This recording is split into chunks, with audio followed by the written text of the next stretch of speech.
Hello అండి. ఎవరైనా channel subscribe చేయకపోతే వెంటనే సబ్స్క్రైబ్ చేసేయండి. బిగ్ బాస్ అందరినీ ఓట్లు వేయమని చెప్పి అందరికి ఇచ్చారుగా పెద్ద ట్విస్ట్. వీళ్ళు ఎవరైతే ఓట్లు వేశారో వాళ్ళని కాకుండా ఎవరైతే రాకూడదు అనుకున్నారో వాళ్ళని తీసుకొచ్చారు బిగ్ బాస్ హౌస్ లోకి. నాకైతే సేమ్ సీజన్ 7 లాగా అనిపించింది.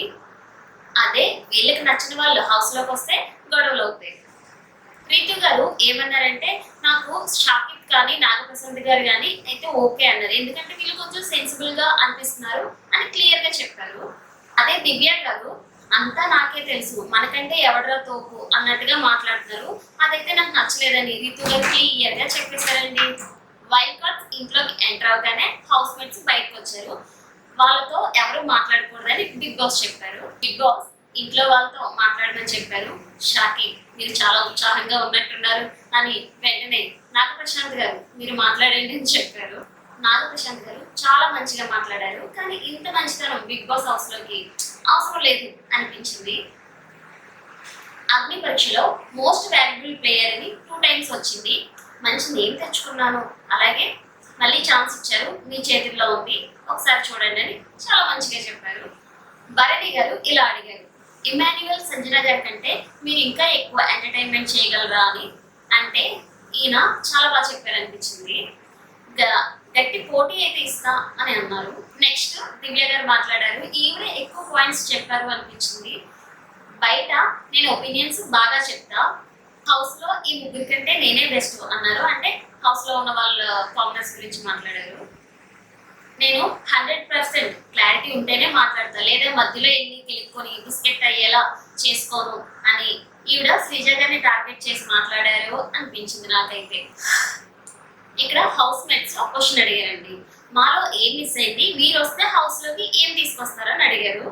దివ్య గారి ఆన్సర్, క్లారిటీ మిస్ అయింది. ఒక్కొక్కసారి ఓనర్స్ అంటారు, ఒక్కొక్కసారి టెనెంట్స్ అంటారు, ఒక్కొక్కసారి సెలబ్రిటీస్ అంటారు, ఒక్కొక్కసారి కామనర్స్ అంటారు.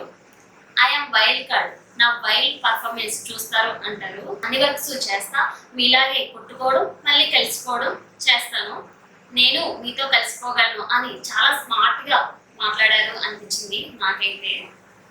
నెక్స్ట్ షాకిబ్ గారు మాట్లాడారండి, అందరూ ఎంటర్టైన్ అయ్యారు అసలు ఆయన మాట్లాడుతుంటే. నాకు ఓటేస్తే నేనేంటో చూపిస్తా, మీ చేతుల్లో ఉంది, ఒక్క స్టెప్ ముందుకు పంపిస్తే పోతా, నాకు ఓటేస్తే మామూలుగా ఉండదు అంటారు. అప్పుడు వెంటనే ఎమాన్యుయల్ గారు, మీరు ఓట్ అపీల్ చేస్తున్నట్టు లేదండి, ఏదో మోటివేషన్ స్పీచ్ ఇస్తున్నట్టుంది అంటే, నిన్న షాకిబ్ గారు ఫుల్ ప్యాకేజ్ వస్తుందండి, నేను వస్తే మామూలుగా ఉండదు అంటారు ఈయన. మనందరం కలిసి బిగ్ బాస్ ని నెక్స్ట్ లెవెల్ తీసుకెళ్దాం అంటారు ఈయన షాకిబ్ గారు. నెక్స్ట్ అనుష గారు, ఆవిడ చెప్పిన దానికి మాట్లాడిన దానికి ఆవిడ ట్రిగ్గర్ అవ్వను అని చెప్పి ఆవిడే ట్రిగ్గర్ అయ్యారు, కొంచెం ఎక్కువ మాట్లాడారు అనిపించింది నాకైతే. పాయింట్స్ కూడా పెద్దగా అనిపించలేదు. ఈవిడ కూడా శ్రీజ గారిని ఉద్దేశించి మాట్లాడినట్టు అనిపించింది. ఈవిడ టాస్క్ తో పాటు పర్సనాలిటీ కూడా చాలా ఇంపార్టెంట్ అంటారు. అప్పుడు భరణి గారు ఎస్ కరెక్ట్ అని ఇక్కడ కనెక్ట్ అయ్యారు. భరణి గారు, నేనుంటే ఈ హౌస్ లో ఫుల్ ప్యాకేజ్ అనుకుంటున్నా, కోసం బిలో ద బెల్ట్ వెళ్ళను, అసలు మాట్లాడను, ఇస్తా, ఏదైనా ఉంటే సాగ తీయను అని చెప్పేసారు. ఎమాన్యుయల్ గారు చాలా ఫన్నీగా, రండి మా అమ్మ చేతిలో మీకు ఉంది అంటారు ఫన్నీగా. శ్రీజ గారు అడిగారు, మాలో ఒకరిని స్వాప్ చేసి మీరు ఇటు రావాలంటే ఎవరిని సెలెక్ట్ చేస్తారంటే, ఇక్కడ అనుషరత్న గారు మాస్ రిప్లై ఇచ్చారనిపించింది, నేను నిన్నే స్వాప్ చేస్తాను, 24/7 నెగిటివ్ ఎనర్జీ చూడాలంటేనే చిరాకు వస్తుంది అంటారు. కానీ ఇక్కడ అనుషరత్న గారు కొంచెం తగ్గి మాట్లాడుంటే బాగుండు అనిపించింది.